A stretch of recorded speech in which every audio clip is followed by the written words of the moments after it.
निशिकांत दुबे जी। धन्यवाद अध्यक्ष महोदय। सर, संविधान खतरे में। हम यहाँ हंसने की बात करते हैं, दलितों की बात करते हैं, पिछड़ों की बात करते हैं, आदिवासी को बचाने की बात करते हैं, और सारे सरकारों की नीतियां, चाहे केंद्र सरकार हो चाहे राज्य सरकार हो, कहीं किसी की भी सरकार हो, उसका एकमात्र लक्ष्य यही है कि समाज के अंतिम व्यक्ति तक पहुंचना है।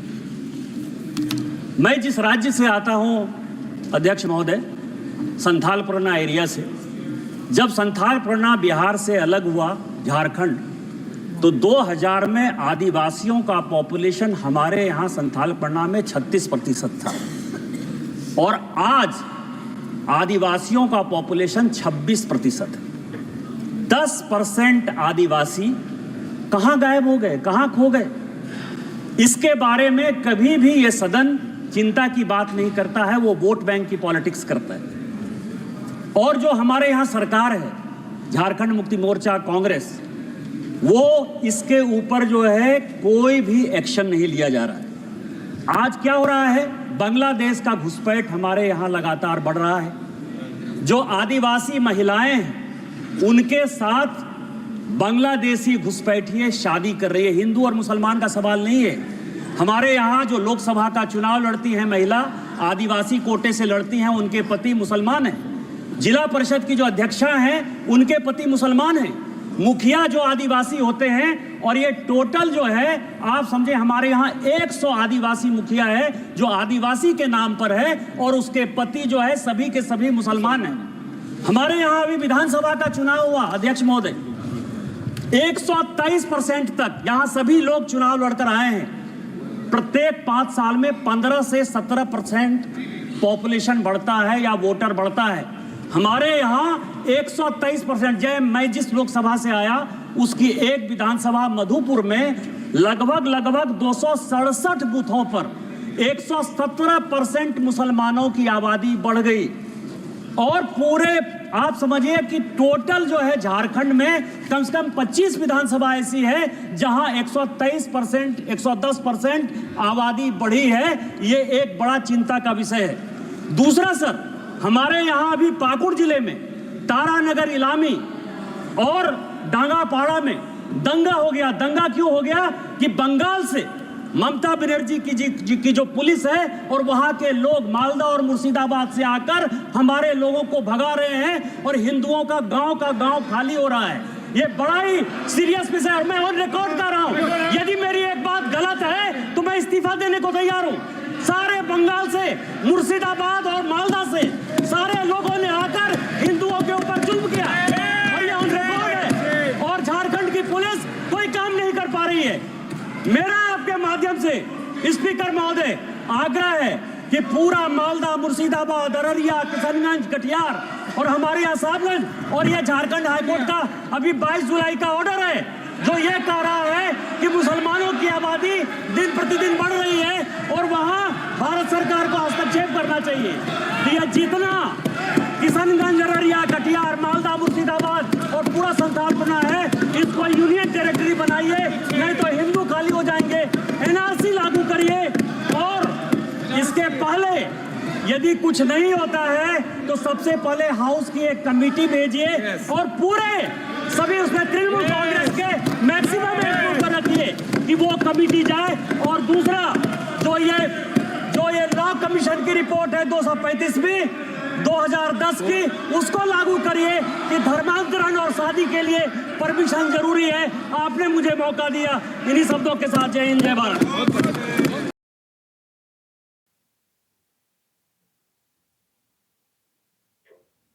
संविधान खतरे में है। बीजेपी एमपी निशिकांत दुबे झारखंड থেকে আসা, উনি বেশ কিছু তথ্য আজকে পার্লামেন্টে দিয়েছেন। আপনারা শুনলেন যে কিভাবে কাদের পার্সেন্টেজ একেবারে হু হু করে বেড়ে যাচ্ছে, সেটা উনি বললেন। অনেকগুলো কথা উনি বলেছেন যে যখন ঝাড়খণ্ড তৈরি হয়েছিল 2000 সালের সম্ভবত 15ই নভেম্বর ঝাড়খণ্ড রাজ্য গঠিত হয়েছিল। সেই সময়ে আদিবাসী যেটা আর কি তাদের যে পার্সেন্টেজ 36% ছিল, 36%, সেটা কমে এখন 26% হয়ে গেছে, 10% গায়েব। ভারতের একটি রাজ্য, ভারতের অভ্যন্তরে একটি রাজ্য, সেখানে আদিবাসী 2000 সাল থেকে, এটা হচ্ছে কত 2024, তো যেটা বলা হচ্ছে যে আদিবাসীদের যে শতকরা হার নেমে গেছে, নেমে গেছে। আপনারা শুনে থাকেন যে বাংলাদেশে হিন্দুদের সংখ্যা কমে গেছে, এটা বাংলাদেশের ক্ষেত্রে শুনে থাকেন। এটা ভারতের অংশ, রাজ্য ঝাড়খণ্ড, এখানে বলা হচ্ছে আদিবাসী বা ওই যে পিছিয়ে পড়া যে কথা বলা হচ্ছিল না, 36% থেকে 26% নেমে গেছে, 10% গায়েব। কোথায় গেল? এই প্রশ্ন তুলেছেন নিশিকান্ত দুবে।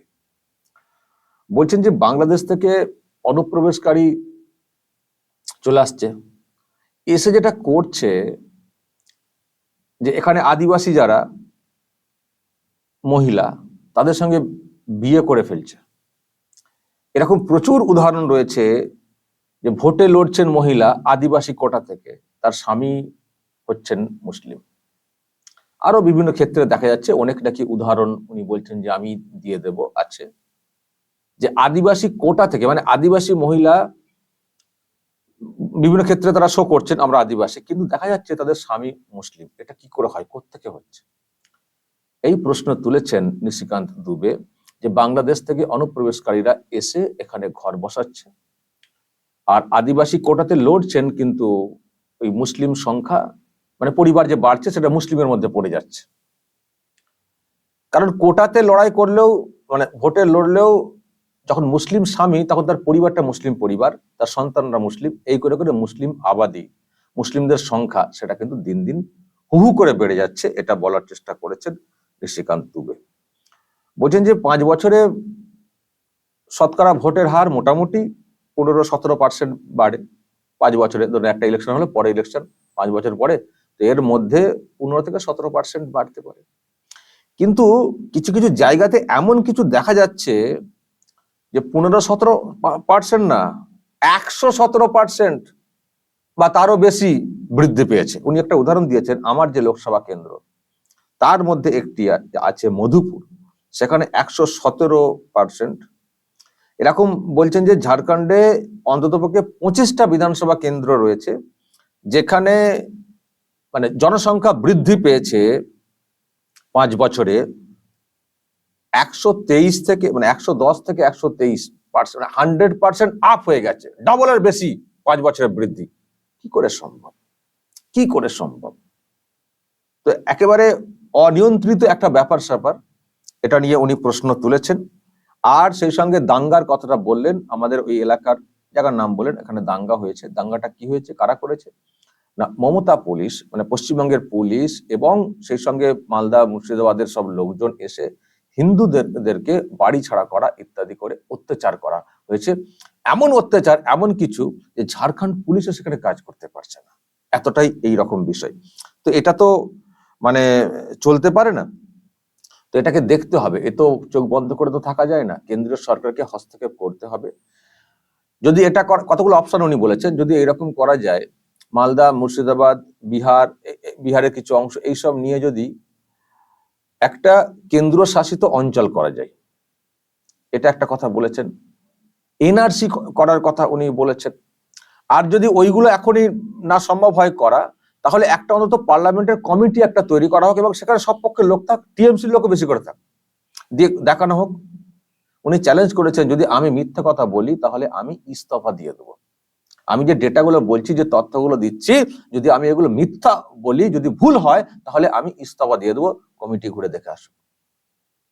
একেবারে জোর গলাতে চ্যালেঞ্জের সুরে উনি কথাটা বলেছেন। বলেছেন যে যদি ডেমোগ্রাফি ঠিক রাখতে হয়, সবকিছু যদি ঠিক রাখতে হয়, আদিবাসী যারা যারা এখানের বাসিন্দা, যদি তাদেরকে বাঁচিয়ে রাখতে হয়, তাহলে দেখতে হবে, কেন্দ্রকে দেখতে হবে, হস্তক্ষেপ করতে হবে। ওখানের যে সরকার রয়েছে তারা এইসব দেখছে না, তারা এইসব দেখছে না, দেখবেও না।